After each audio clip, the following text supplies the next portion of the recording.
the scraping edge. You stand at the bathroom basin on a sharp Tuesday morning. You apply the lather, raise the razor, and draw it down your cheek. But instead of a smooth glide, you feel a rough, dry scrape against the grain, a stubborn tugging that leaves your skin red and irritated. With a flick of your thumb, the plastic cartridge drops into the wastebasket with a dull, hollow click. That is $3 or $4 gone, tossed into the plastic liner. You reach into the drawer, snap a fresh, gleaming blade onto the handle, and continue. It is a routine you likely perform every week or two, year after year, without a second thought. It is simply what we have been taught to do when a tool stops performing. But stop and think about the scale of that small action. A single man buying a new blade every week or two spends the better part of $100 a year just to keep his face smooth. In a household with 2 people shaving, that bill climbs half again as high. Over the course of a shaving lifetime, you are looking at thousands of dollars thrown directly into the trash, one little sliver of thin steel at a time. And the bitter truth of it is that the blade itself, that tiny whisper-thin piece of engineered metal, costs the factory mere pennies to stamp out.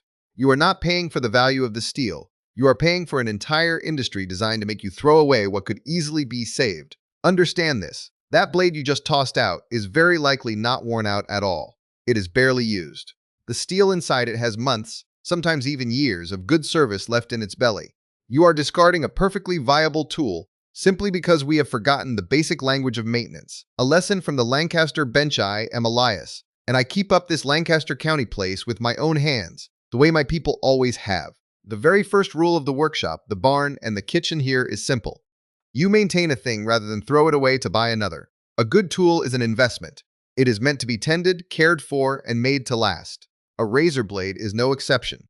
It is just a very small tool, a delicate piece of steel that obeys the same laws as an axe, a chisel, or a scythe. Let me tell you where I first saw this truth put to the test, for it is the reason I trust this method completely. When I was a young man, before I grew the beard I carry now, I still had occasion to shave every few days. There was an old barber in our township, a man near 80 years old at the time, who had been cutting hair and scraping chins since he was a boy of 14.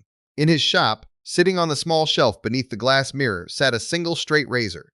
It was the only razor he used for his daily customers, and he had used it for over 50 years. The bone handle was yellowed like an old tooth, but the edge of that blade was as keen and smooth as the day it left the smithy. I asked him once, as I sat in his heavy leather chair, how a single piece of steel could survive 50 years of daily work without being ground down to a needle. He didn't give me a long lecture. He just smiled, reached out, and tapped a long strip of thick leather hanging from the side of his chair, a strap worn dark and smooth from decades of oil and friction. "This is the secret, son," he told me. "You don't throw a good edge away just because it complains. You keep it true. One blade can last a lifetime if you respect the metal." That stayed with me. It matched exactly what my father taught me out in the tool shed. A tool maintained outlasts, a tool replaced 10 times over, and it leaves your hard-earned money right where it belongs, in your pocket. What that old barber did for his expensive straight razor, you can do for the cheap multi-blade cartridge sitting in your bathroom right now. The invisible enemy. To understand how to save the blade, you must first understand what actually causes it to fail. And the answer will likely surprise you, because it completely changes how you look at the tool, the myth. Your whiskers are tough enough to dull high-grade steel in 7 days. The reality. Your hair is relatively soft compared to tempered steel. The act of cutting hair does very little to wear down the actual metal. So, what is it that turns a keen blade into a scraping piece of junk within a week?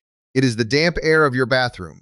It is rust. The cutting edge of a modern razor is ground down finer than a strand of silk, finer than a cobweb. Because there is so little metal at the very tip of that edge, it is incredibly fragile. When you finish shaving, rinse the razor under the tap and leave it sitting wet on the edge of the sink or inside the damp enclosure of the shower. Disaster strikes on a microscopic scale. The water and the oxygen in the room begin to corrode the steel immediately. Think of it this way. A heavy iron gate can sit out in the rain for 20 years before the rust eats through the metal, because the iron is thick, but that whisper-thin razor edge has no mass to defend itself. A single day in a damp room causes microscopic pits, oxidation, and jagged teeth to form along the tip. By the time you pick the razor up for your next shave, you aren't using a worn-out blade. You are using a blade that has been quietly rotting on your sink overnight. The edge has bent, roughened, and corroded. That is what causes the pull and the burn. The great distinction: sharpening versus straightening. Once you realize that rust and microscopic bending are the true culprits, the path forward becomes very clear. The old barbers solved this by doing 2 distinct things. They straighten the edge back into alignment, and they banish the moisture core. Now understand the honest limit of what we are doing here. I am not talking about sharpening the blade in the way you would grind an old axe on a spinning wheel. Sharpening means using an abrasive stone to grind away old steel to create a brand new edge. You can only do that a few times before the tool disappears entirely. Straightening, or stropping, takes away absolutely no metal at all. When you shave, that microscopic cobweb-thin edge doesn't just rust. It also folds over to one side, much like the thin lip of a tin can when you push against it. Stropping simply irons that folded edge back into a perfectly straight line. Because it removes no steel, you can do it hundreds of times without wearing the blade thin. That is why the old barber's razor lasted 50 years. He never ground it away. He just kept pulling it back into alignment before the damp could ruin it permanently. You do not need a professional leather strop hanging from your bathroom wall to achieve this. You do not need to buy expensive maintenance kits. The perfect tool for the job is something you already have sitting in your dresser drawer right now: an old pair of heavy blue jeans. The tightly woven cotton denim has just the right amount of firmness and texture to catch that microscopic edge and push it back into alignment without harming the steel. But there is a specific, unyielding rule to how this must be done. If you move the blade the wrong way across the fabric, you will destroy the edge instantly and potentially cut yourself. The direction, the pressure, and the preparation must be precise to turn that old pair of denim pants into a master barber's tool. How exactly do we set up the fabric? And which way must the steel move to bring that edge back to life? The alignment of the steel. Let us begin with the fabric itself. Take that old pair of heavy blue jeans and lay them completely flat on a hard, steady surface. A sturdy kitchen tabletop or a workbench operates best. You want to use the thigh section of the pant leg, pulling the denim tight and smooth with your non-dominant hand so there are no wrinkles or bunches in the cloth. Now, pick up your razor. Hold it firmly, but do not white-knuckle the handle. You must orient the razor so that the cutting edge is facing away from you, with the solid back, what we call the spine of the blade, leading the way. Understand this, and remember it every single time you attempt this method. You must only run the blade backward, spine first, with the sharp edge dragging behind. Think of it like using your hand to smooth down a piece of adhesive tape against a table. If you push your fingers forward against the sticky edge, it rolls up and ruins. But if you draw your hand backward, trailing the edge behind you, it flattens out perfectly smooth and true. With light, even pressure, push the razor up the thigh of the denim, away from your body.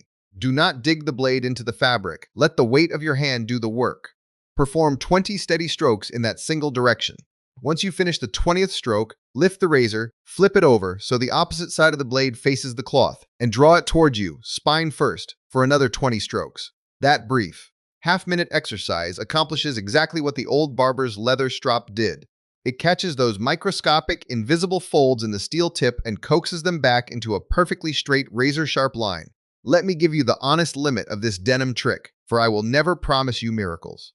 If your blade has already been sitting in a damp drawer for 6 months, or if you have nicked the steel against a stray zipper or a copper button, this will not save it. It cannot resurrect a blade that is truly chipped or structurally destroyed. What it will do is take a healthy blade and stop it from degrading, keeping that factory edge pristine for months instead of weeks. The 10-second dry ritual now, straightening the steel, is only the first half of the battle.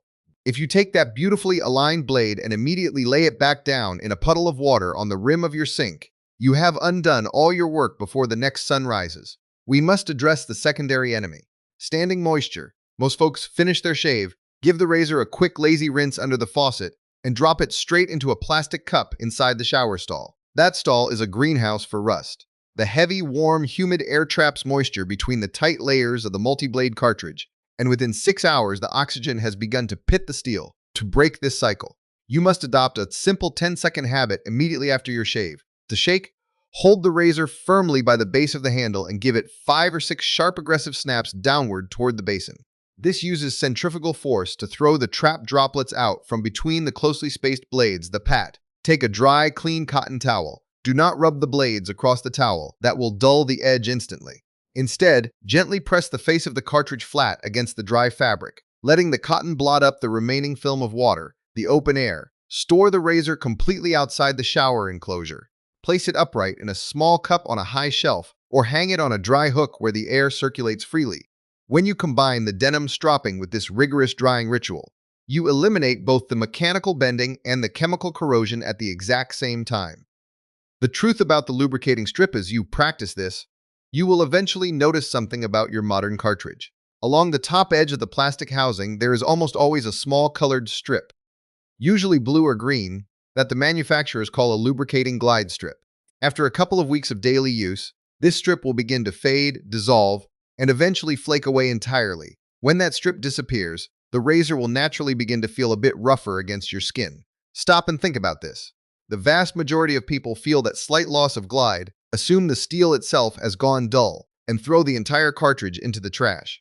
But if you look closely under a strong glass, you will see that the steel edges underneath are still perfectly straight and free of rust. The industry has designed a temporary plastic feature that wears out far faster than the metal tool beneath it, serving as a visual timer to trick you into buying more blades. The old barbers had a solution for this long before plastic cartridges were ever dreamed up. They used plain, food-grade mineral oil.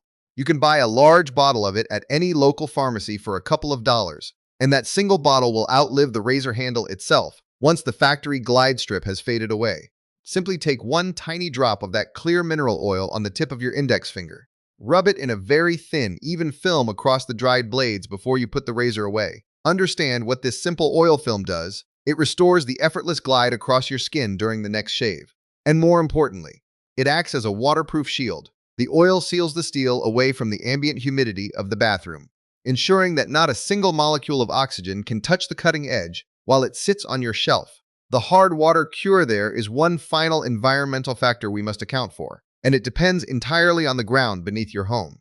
If you live in an area with hard water, water loaded with invisible minerals like calcium and magnesium, those minerals will deposit themselves onto your razor edge every time the tap runs. As the water evaporates, it leaves behind a microscopic crust of white scale. This scale creates a jagged, abrasive texture on the edge of the blade, which tears at your skin and accelerates the formation of rust pockets. If you notice your tea kettle or your shower head regularly coating over with white crust, your razor is suffering the exact same fate. To combat this, keep a small jar of plain white household vinegar near your bathroom cupboard. Once a week, after you have completed your denim stropping, submerge the head of the razor into the vinegar for exactly 30 seconds. The mild natural acid in the vinegar will dissolve the mineral scale cleanly off the steel without harming the metal itself. Take it out, rinse it thoroughly with clean water, shake it out, and dry it as you normally would. The economics of long knowledge: when you bring all these small pieces together, they form a cohesive, daily discipline that takes less than 1 minute of your time. Action frequency purpose denim stropping, 20 passes each way after every shave. Straightens the microscopic folded edge shaken towel. Pat after every shave removes standing water before rust begin. Mineral oil drop when glide strip fades, restores lubrication and seals out air. Vinegar soak, 30 seconds. Once a week, if water is hard, dissolves abrasive mineral scale. This is not complicated science, nor is it a secret formula hidden away by guilds. It is simply the basic, practical application of tool maintenance that our grandfathers practiced as a matter of course. They understood that wealth is not just about how much money you bring in. It is about how much money you refuse to let slip through the cracks of modern convenience. By taking 60 seconds to tend to a tiny piece of steel, you reclaim control over a small part of your daily life. You stop participating in a culture that tells you everything is disposable, and you keep a significant sum of money in your own pocket where it belongs. I want to hear how this honest old method treats you. Tell me down in the comments below. How many shaves do you currently get out of a single blade before you toss it? Have you ever noticed the rust eating the edge, or did you think it was your whiskers doing the damage? Tell me your county and the nature of your water as well, so we can see how the geography of hard water affects the life of our tools. I read through every word you write. Take care of your tools, keep your edges true, and the steel will take care of you for a long time to come. The double-edge alternative now. Some of you may have already abandoned the modern plastic cartridge altogether. Perhaps you have turned back to the old-style double-edged safety razor, that solid metal handle that opens up to accept a single flat sliver of steel. If that is the tool you carry to the basin each morning, this maintenance routine becomes even more effective. With a safety razor blade, you do not have to contend with multiple layers of plastic housing or narrow gaps that trap soap scum and hair. The steel is fully exposed. This means when you perform your denim stropping, the fabric makes direct, unimpeded contact with the bevel of the edge. You simply flip the blade flat against the denim, draw it backward 20 times on one side, turn the razor completely over, and draw it 20 times on the other. Let me share an honest limit regarding these single blades.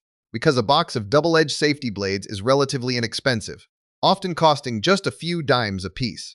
It is easy to fall into the trap of thinking they are not worth the trouble to maintain.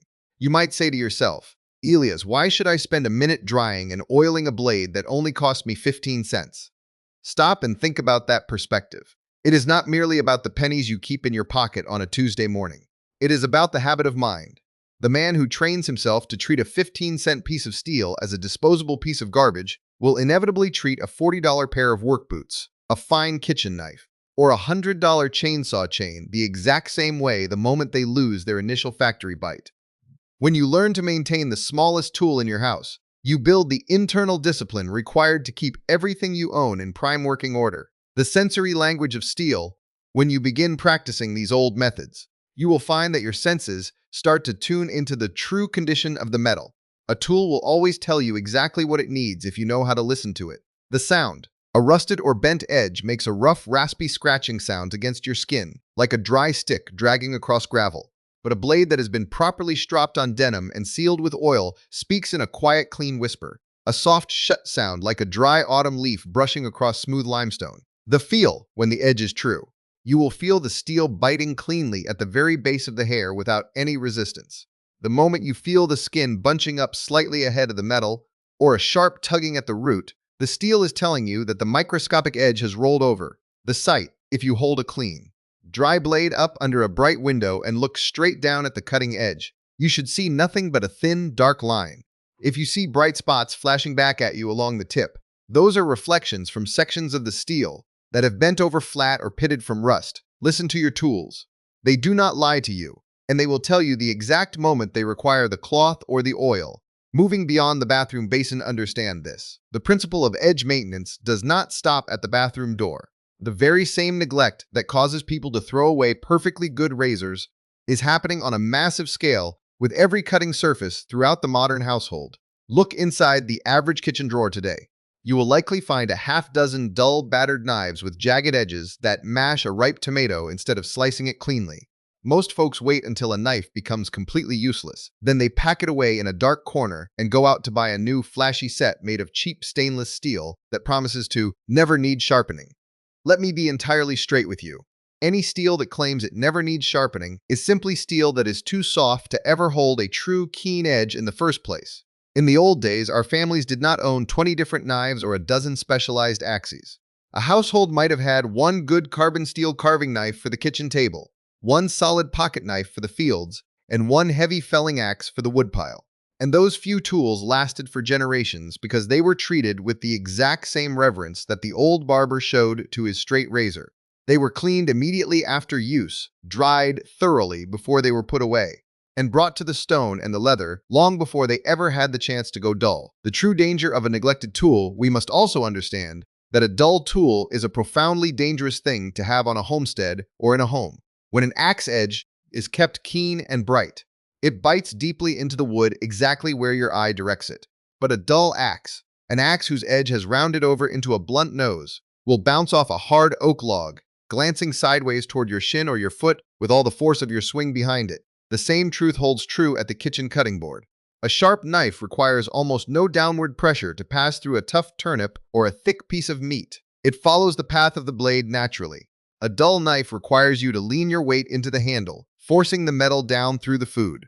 The moment that dull edge slips off a greasy onion or a slippery piece of fat, it flies sideways with uncontrolled force. Finding your fingers or your palm, the sharp tool is the safe tool, because it obeys the hand of the practitioner. The old people knew that every single edge, from the great two-handed scythe used to clear the summer meadows down to the smallest razor blade used to clear a man's face, holds its keenness only so long as a careful hand keeps it true. They tended their edges faithfully every single day, and because they took those few quiet moments to maintain what they already owned, they never found themselves wanting for a sharp tool, and they never had to keep buying them over again. The hands that built this country with their own labor understood that preservation is the truest form of thrift. In the days ahead, I want to take you out to the workshop bench and show you how to apply these identical principles of care to every cutting edge around your home. We will look at the simple traditional stones and basic methods anyone can master to put a proper biting edge back onto your kitchen cutlery. your garden shears, your pocket knives, and the heavy axes out in your shed, using nothing more than a little oil, a steady hand, and a respect for the old ways of working.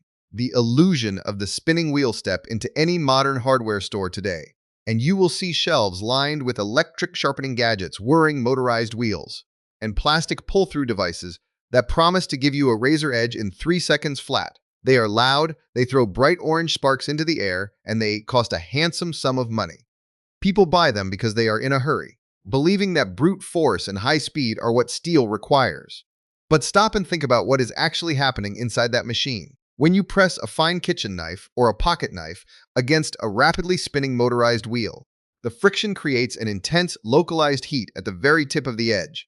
You might not see the metal glow, but at a microscopic level, that heat is high enough to ruin what the old smiths called the temper of the steel.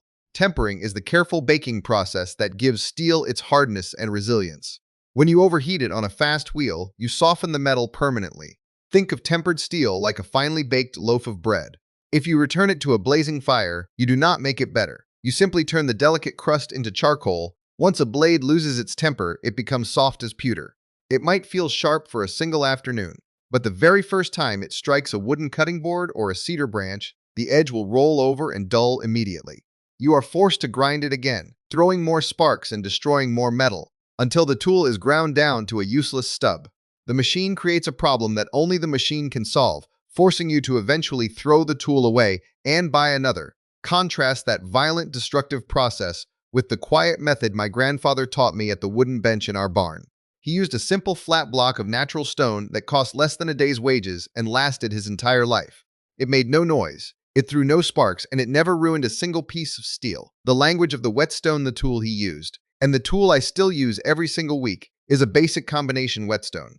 It is a simple rectangular block with two distinct sides. One side is coarse and dark, meant for reshaping a battered edge, and the other side is fine and pale, meant for polishing that edge until it bites. Let me give you the honest limit of the stone before we proceed. A whetstone requires patience and the development of muscle memory. It will not sharpen a knife in 3 seconds. If your hands are unsteady, or if you refuse to take your time, you can easily round over an edge instead of making it sharp. It is a craft of the hand, not a mechanical guarantee. If you wish to care for the knives in your home the traditional way, you must understand the role of lubrication. You must never run a dry blade across a dry stone. When steel rubs against stone, it grinds away microscopic particles of both materials. If the stone is dry, that fine gray dust, what we call the swarf, lodges itself deep into the pores of the rock, clogging the surface until it becomes smooth as glass and refuses to cut. Oil stones, some natural stones, like the traditional Arkansas stones, require a few drops of plain mineral oil to float the metal dust away. Water stones. Many modern synthetic stones require a 10-minute soak in a bucket of water before use, keeping a wet slurry on the surface to clear the path for the steel. Whether you use oil or water, the fluid acts like a broom, keeping the cutting surface of the stone clean so that the grit can do its honest work against the blade. Finding the true bevel, the entire secret to sharpening a knife on a stone lies in a single word: consistency. Understand this, and hold it firmly in your mind. Every knife has a specific angle at which the metal narrows down to the edge. This is the bevel. For a standard kitchen knife or a pocket tool, that angle is usually around 20 degrees, roughly the height of a small wooden matchstick slipped under the back spine of the blade as it lies flat on the stone. Here is the step-by-step application. The stance. Place the lubricated stone on a damp rag so it cannot slide across your workbench. Hold the knife handle firmly in your dominant hand and place the fingers of your left hand flat on the face of the blade near the edge to guide the pressure. The angle. Lay the blade flat on the stone. Then lift the back spine just enough to match that 20-degree angle. The stroke. Move the blade across the stone as if you are trying to slice a very thin layer off the surface of the rock. Push the blade forward, moving from the heel of the knife all the way to the curved tip in one smooth, sweeping motion. Listen closely to the sound as the steel moves. A correct stroke produces a clean, consistent hiss, like the sound of heavy canvas trousers rubbing together as a man walks through the fields. If the sound changes pitch mid-stroke, or if you hear a harsh metallic scraping, your hand has wobbled, and you have altered the angle. Perform 10 steady strokes on the coarse side. Then flip the knife over and perform 10 matching strokes in the opposite direction to treat the other face of the metal. Sensing the burr as you work the steel against the coarse stone, you are looking for a very specific physical sign that tells you the work is done. You are looking for the burr. When you grind one side of the blade, The stone pushes a microscopic ribbon of excess steel over to the opposite side. You cannot see this ribbon with the naked eye, but you can feel it easily. If you take your thumb and gently slide it down the face of the knife from the spine toward the edge, never along the edge, mind, but across it, your skin will catch on a tiny, rough lip of metal running along the entire length of the blade. That burr is your proof that you have ground the steel completely down to the very apex of the edge. If you do not feel that burr, you have not ground far enough, and the knife remains dull. Once the burr is present along the whole length, you flip the stone over to the fine, polished side. You repeat the exact same sweeping motions with lighter pressure. The fine grit gently polishes away that rough ribbon of steel, leaving behind a pristine, uniform edge that is sharp enough to sever the fibers of a clean sheet of paper with nothing but the weight of the knife itself. It takes 5 minutes of quiet, deliberate movement at the bench. There are no electronics, no replacement parts to purchase, and no danger of overheating the steel. You are simply using your hands to restore the geometry that the tool was born with. How do we take this exact same understanding of the stone and apply it to the heavy, blunt tools of the woodlot, the axes and the garden shears that must strike hardwood and dirt every day? The heavy iron of the woodlot and axe is not a kitchen knife, nor is it a delicate razor. If you attempt to sharpen a 4-pound felling axe by rubbing it across a small stationary bench stone, you will only end up with a strained back, a gouged rock, and an edge that is entirely out of square.